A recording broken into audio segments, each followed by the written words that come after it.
This video is brought to you by channel partner 4 years running, Squarespace. Stick around to learn more about them, as well as a special offer they're making available through my channel. Gamers! Ohayo gozaimasu! Why am I speaking Japanese very badly? It's because I'm currently in Japan on a secret mission thing that I'm not allowed to discuss. I'm on the plane for 10 hours, I'm on the ground for 2 days, and then I'm straight back home. Most of that time, I'll be attending an event. More on that very soon. But I also plan to get out and about in Tokyo, checking out Akihabara, or what's left of it after all the arcades have closed down. Gonna try visit an onsen. Hopefully it doesn't get too Ishin in there. And I'm gonna see that stupid robot show for like the 5th time. It's a tradition at this point, trust me. If you haven't experienced it, you gotta go. I'm actually writing and recording parts of this show in Japan, so if you happen to notice a change in sound quality, it's because I'm on a different mic, and if you hear a toilet flushing in the background, that's because I'm in Japan, and the toilets here are so advanced that they are sentient. They decide when they get flushed, there's nothing we can do about it. Okay, so enough toilet humor. You didn't come here for a travel vlog, you came here for some gaming news. So let's do it. Let's start by checking in with Microsoft's efforts to snap up Activision Blizzard for a price tag larger than the GDP of a medium-sized country. It's been a little rocky for Microsoft lately, with the UK's CMA issuing a preliminary report highlighting all sorts of concerns with the deal, and that's separate from the EU's similar concerns and the US's FTC trying to sue Microsoft in an effort to scuttle the deal. Much of the pushback has been attributed to Fly and Jim Ryan, to the point where, and I am not making this up, people are now tracking his corporate jet to see where it's flying to next. If Jim wants to stop this, by the way, all he has to do is buy Twitter for $44 billion and then ban the account that's doing the tracking. It worked for Elon, it can work for you too, Jim, just a thought. Anyway, back to the deal. Microsoft is very much on the back foot, so it's making concessions left, right, and center to get the deal over the line. Like this really weird one, a formalized deal with Nintendo guaranteeing to bring Call of Duty to Nintendo consoles for the foreseeable future. This was actually announced a little while ago, but it was only this week that the deal was formally signed and announced by Brad Smith, president of Microsoft. Quote, Microsoft and Nintendo have now negotiated and signed a binding 10-year legal agreement to bring Call of Duty to Nintendo players the same day as Xbox with full feature and content parity, so they can experience Call of Duty just as Xbox and PlayStation gamers can enjoy Call of Duty. We are committed to providing long-term equal access to Call of Duty to other gaming platforms, not naming which ones, bringing more choice to more players and more competition to the gaming market, end quote. Interestingly enough, there is no mention of this deal on any of Nintendo's social. This deal feels like the handshake office meme where Microsoft is proud as punch and Nintendo are like, why am I here? Why indeed? For who wants to play Call of Duty on a system that wouldn't be able to run Snake? And not the new fancy Snake, by the way. I'm talking the old OG 5110 Snake. Okay, I exaggerate, but obviously this deal is with the future in mind, when presumably, sometime in our lifetime, Nintendo will release some new hardware so that it can regain its long-held position of being one hardware generation behind, as opposed to now where they are 2 hardware generations behind. This deal is nice and all, but it's really about one thing and one thing only. It's a shiny trophy that Microsoft can wave at regulators as proof that they are willing to come to the table, and an implication that Sony are being needlessly combative and recalcitrant. Believe it or not though, this was not the only deal of this type that Microsoft signed this week. Hot off the presses, Microsoft announced a deal with Nvidia guaranteeing that not only Call of Duty, but all current and future Microsoft PC titles would be available through GeForce Now, Nvidia's cloud streaming platform that exists in direct competition to Microsoft's xCloud. The Nintendo deal is a bit meaningless and nuff, but this Nvidia deal is actually big. The UK CMA had earlier flagged Microsoft's dominance in cloud as an issue, since xCloud currently represents about 70% of all cloud-gamed hours. Nvidia was the next closest competitor, and for Microsoft to hand their entire library of PC titles over to that competitor, I mean, that's a pretty compelling argument that Microsoft mean it when they said they want gamers to be able to play wherever they want, however they want. Of course, it must be said that contracts can be torn up at a moment's notice. It's possible, perhaps even likely, that Microsoft is making all these sorts of moves as part of a charm offensive, and once the deed is done, Microsoft might conveniently forget Nvidia's number, leaving Nvidia to feel used and discarded, and asking, why is it so hard to meet a nice corporation these days? But for now though, Microsoft are putting their money where their mouth is, making it increasingly difficult for regulators to put the kibosh on this deal. While we're on the topic of Xbox, did you know Gamepass cannibalizes game sales? If you said, yeah, no shit, Sherlock, then we're on the same page. But if you're at all surprised by this news, perhaps you've been getting your news from Microsoft, who for a long time now have claimed that Game Pass does not result in titles receiving fewer sales at launch, as crazy as that sounds. That's an argument countered by, well, Microsoft, who apparently made a submission to the UK CMA, which the CMA then played back during their report. Quote, Microsoft also submitted that its internal analysis shows a redacted % decline in base game sales 12 months following their addition on Gamepass, end quote. Eurogamer reached out to Xbox to confirm this, and interestingly, Microsoft did not deny it. They just spouted off some guff about Game Pass being a good deal for everyone involved, and yeah, it is, sure, but that is not the question at hand. The question is, does Game Pass reduce game sales? And the obvious answer, both logically and according to Microsoft's own CMA submission, is yes. Phil, if that's incorrect, please call me. I would be happy to issue a correction on this show. Also, we could chat and whatever, grab a burger or something. I don't know, man. I think that'd be cool. No pressure, of course. While Microsoft tries to snap up Activision and Blizzard, things appear to be going to shit at Blizzard. This week, the head honchos announced that employees would be returning to office after years of working remotely. This did not go down well with the staff, who had settled into a new way of working and no longer had to suffer shit like traffic jams or crowded bus rides or maybe bumping into Bobby Kotick in the elevator. Ew. Blizzard held an all-hands meeting led by Blizzard boss Mike Ybarra, and it was a performance so legendarily bad that it led to an open revolt on Twitter as Blizzard staff publicly lambasted their boss for his out-of-reach commentary. The exact wording isn't available, but most sources speaking anonymously confirmed that Ybarra tried to make out like executives weren't all that much better off than rank-and-file employees when it comes to financial compensation, that QA and customer-facing jobs were second-tier positions, and he defended the decision of the company to slash the profit share bonus by 48% in the same year that Activision Blizzard announced strong earnings performance buoyed by, among other things, Call of Duty Modern Warfare 2 and the launch of Overwatch 2. The idea that you would slash employee bonuses while telling the market that you're crushing it is corporate bullshit at its peak, and it is very par for course when it comes to Activision Blizzard. As for Ybarra's comments, I'm kind of surprised it's taken this long for him to put his foot in it, since the dude has anything but a careful PR-safe presence on Twitter. For now though, he is the boss, and what he says goes, so Blizzard staff will return to office, they will be scammed out of their bonuses, and there's nothing anyone can do about it. If the Microsoft deal goes through, hopefully staff end up getting treated better than this in the future. By the way, if you are keeping tabs on Diablo 4, you'll be pleased to know that Blizzard announced a beta for the game. It runs from March 17th to 26th, but the first 3 days are only for pre-order customers, while the rest is an open beta, allowing absolutely anyone to try the game for free. This speaks to how much confidence the team has in the title, and to be frank, yeah, I get it. I played the beta a little while ago, link below the like button, and had nothing but good things to say about it. Still a lot of question marks around how Blizzard will monetize this game after the absolute catastrophe that was Diablo Immortal, but Diablo 4 is looking very solid. Let's hope Blizzard don't find a way to screw it up.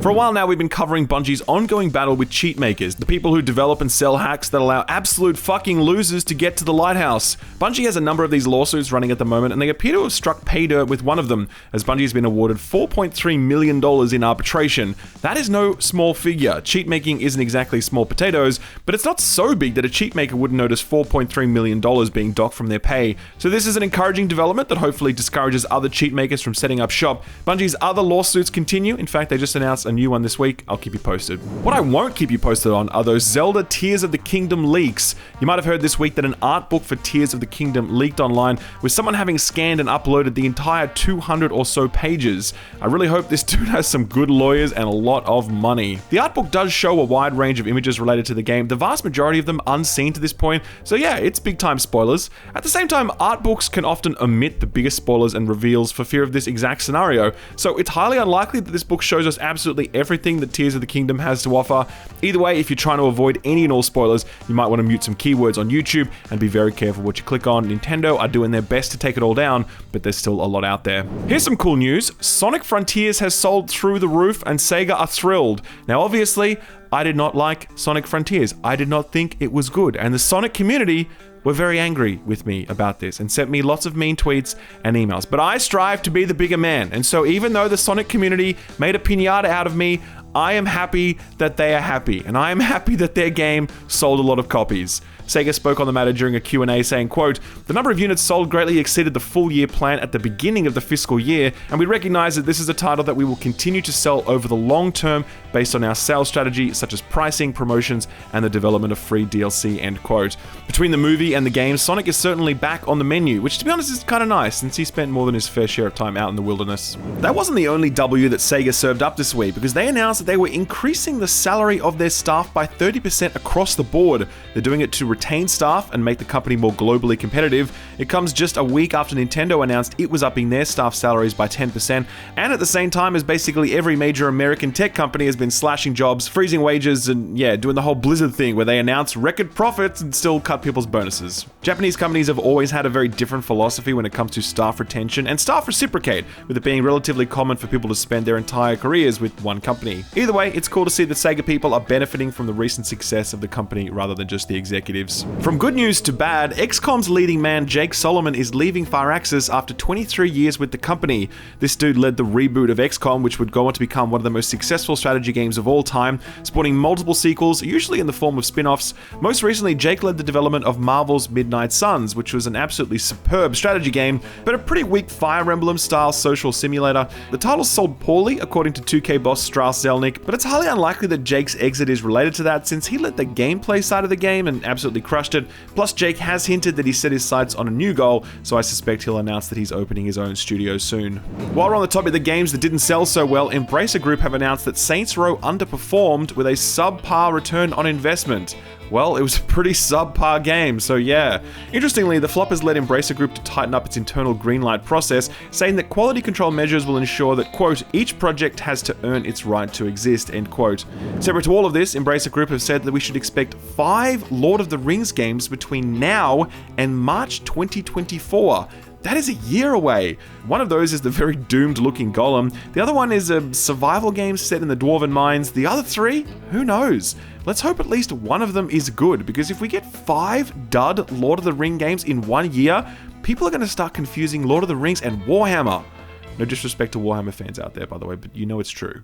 A quick lightning round to finish off. We got our first look at the new Street Fighter mobile game gameplay, and yep, it's exactly what I predicted. One of those spammy hero brawler gacha game things. Kind of a bummer, and judging from the like ratio on this video, it seems as though I'm not the only one who is disappointed. Roblox, a platform that's found a way to exploit children and their parents' credit cards equally, lost nearly $1 billion last year.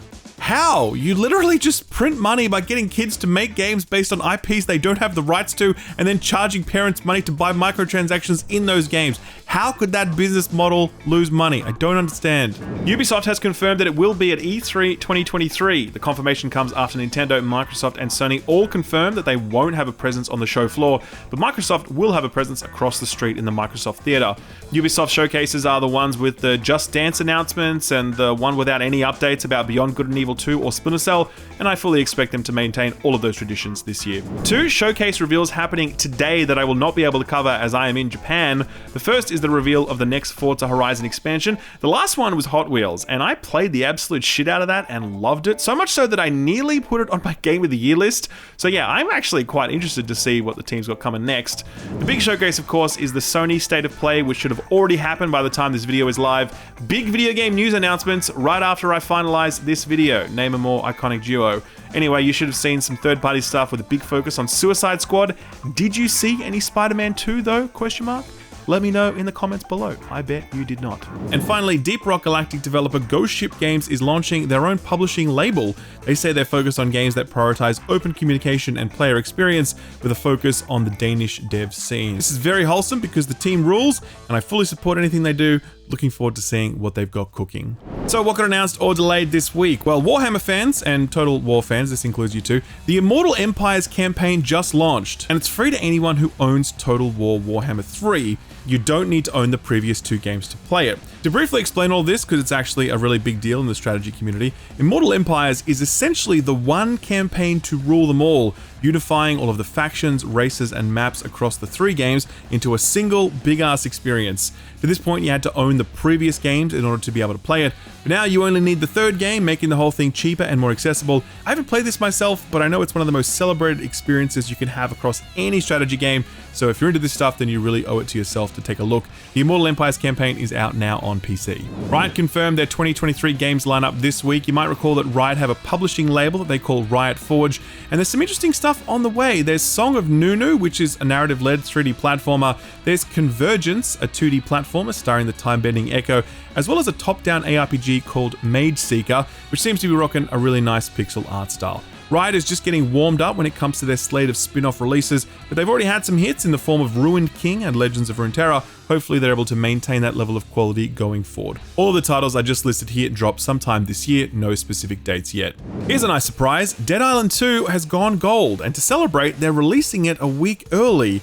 It was meant to launch on the 27th of April, and these two things could be totally unrelated, but Jedi Survivor was delayed to the same day. So maybe the developers looked at the fact that they were already gold and they thought, why go up against a Star Wars title when we don't have to? So now it drops a week early, we get plenty of time to play it before Jedi Survivor arrives. It's win-win for everyone, love it. And finally, here's something that I'm unreasonably excited about. The Final Fantasy VII themed Power Wash Simulator update has got a release date. Have you ever dreamed about hosing down your own corner of Midgar? No? Well, then you're normal, but for the rest of us, this is sick. Very surprisingly, this is actually a totally free update available to all owners of the base game. It comes after they just added Croft Mansion from the Tomb Raider games. I'm all for these weird Square Enix crossovers where they clean JRPG shit. Please let me hose down Omega Weapon from Final Fantasy VIII, Sin from Final Fantasy X, the Regalia car from Final Fantasy XIV, and the whole of Limsa Lominsa from Final Fantasy XIV. It's a big job, but if I can get a nod of appreciation from the Admiral, it'll all be worth it. So what came out last week? Well, you might recall that it was a pretty big week actually, plenty of releases from smaller indies to AAA heavy hitters. How about that Blanc game? That looked so nice. Was it good? It's apparently okay. Steam users aren't thrilled with this one, putting it at a mixed 68%. Critics are a little more enthused, putting it at a fair 73%. Well played, quite enjoyed it, scoring it at 8.5 and saying, quote, Blanc is a wonderful journey, whether played solo or with a friend, that will have you cooing in delight at its black and white cuteness, end quote. Inverse, on the other hand, were less into it, scoring it a 6 and saying, quote, despite its obvious charms, it winds up feeling rather paint by numbers, but every color is white, end quote. Wanted Dead was a game I'd only heard very bad things about during the review process, and sure enough, the reviews are not great. This one comes from a bunch of former Team Ninja developers who set up their own studio, but it seems like they maybe didn't bring everyone across that they needed to. This currently sits at a mixed 53% on Steam. Critics have it at a weak 60, which is a rarity. IGN on this one, 4 out of 10. Quote, Wanted Dead's shallow combat, dated presentation, and poorly balanced difficulty are the tip of the iceberg of issues that ultimately sinks this disappointing action game from the makers of Ninja Gaiden, end quote. PC Gamer were a little more gracious in their verdict, scoring at a 6 out of 10 and saying, quote, Wanted Dead is an intentionally messy throwback, one that some people are going to adore while others lament. All of the AA jank of a PlayStation 3 action game wrapped up in a janky 2023 modern gaming bow, end quote. With how much good shit is dropping in February, this one feels like a bit of a safe skip. Just briefly, Returnal arrived on PC. The port is meant to be okay, but certainly not up to the standard of other Sony PC ports like Spider-Man and God of War. Plenty of complaints about crashing, and given how this game handles autosaving, a crash can really ruin your day. Interestingly, this one isn't selling like hotcakes. It only peaked at 7,000 concurrent players during its opening weekend. I expected more, to be honest, but it doesn't come during one of the most stacked months of the year, and I don't think Sony's done a huge amount to market this one either. But yeah, fantastic game, really strongly recommended, but maybe just wait for a few stability patches to roll through first. Theater Rhythm Final Bar is that Final Fantasy themed rhythm game featuring 350 songs off the jump, hundreds more to come later apparently.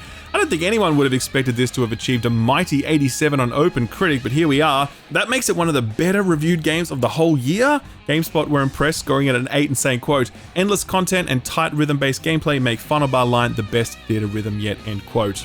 The Settlers New Allies is a new Settlers game that Ubisoft have done absolutely nothing to market and then sent to the Epic Games Store to die. It's so dire that Metacritic lists only 2 reviews for it. OpenCritic doesn't even list it as a title that's released, and I haven't heard a single peep about it across all of Reddit, Twitter, or anywhere else. Is it good?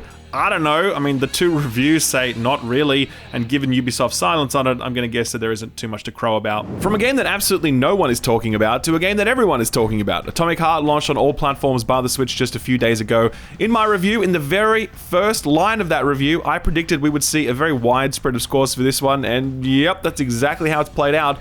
It must be said that the Steam community are very happy with this one, with the title sitting at a very positive 88%. Part of that success, no doubt owing to the fact that Atomic Heart is a remarkably well-optimized game on PC, one of the few recent PC ports we can say that of.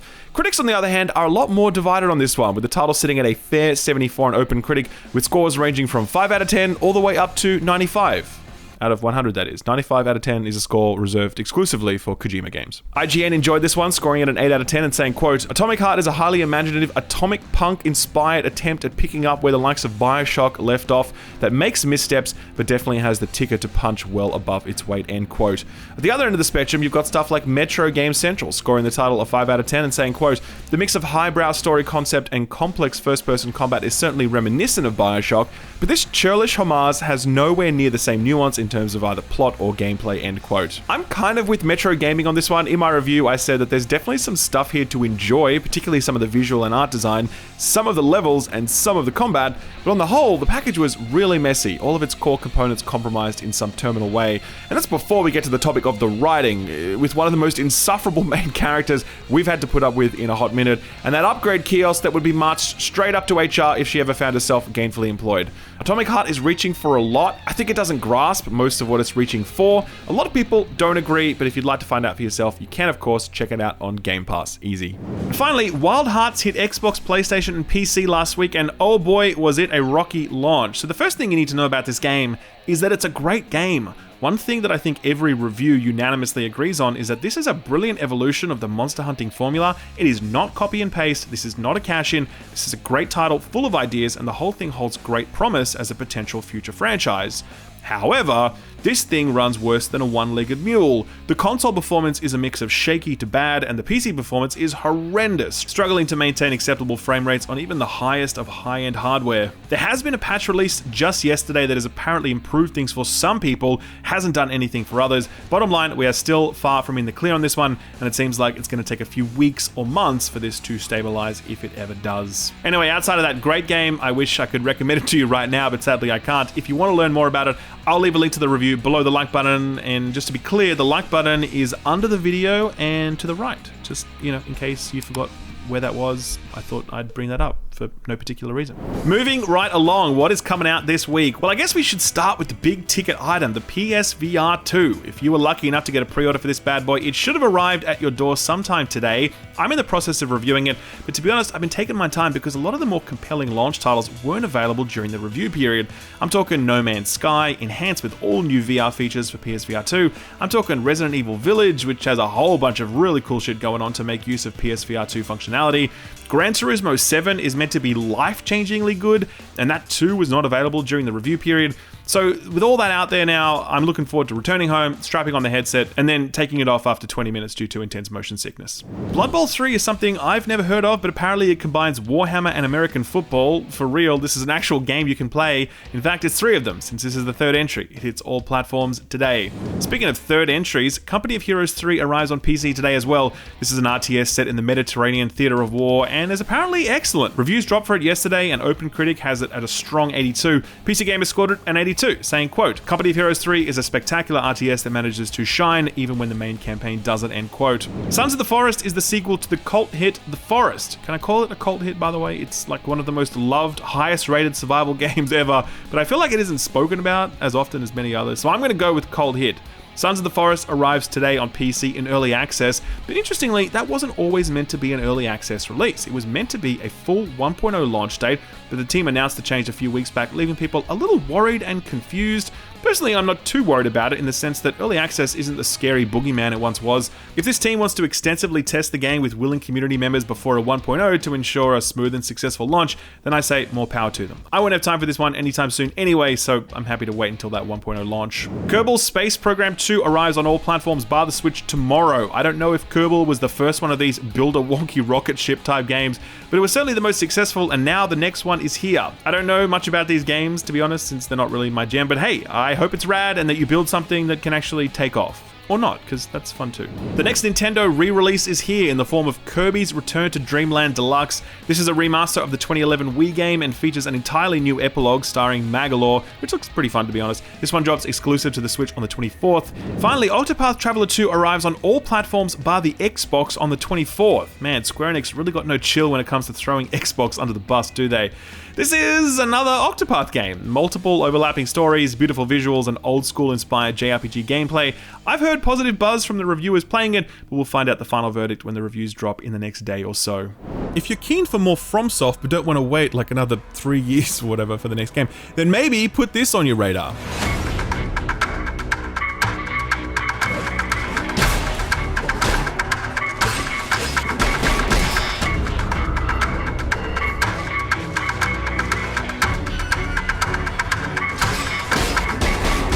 This is Bleak Faith Forsaken, and it certainly grabbed some headlines this week when it put out a release date trailer. This is from a dev team made up of 3 people, and they've taken a swing at the Souls-like formula that's been all the rage for a better part of a decade now.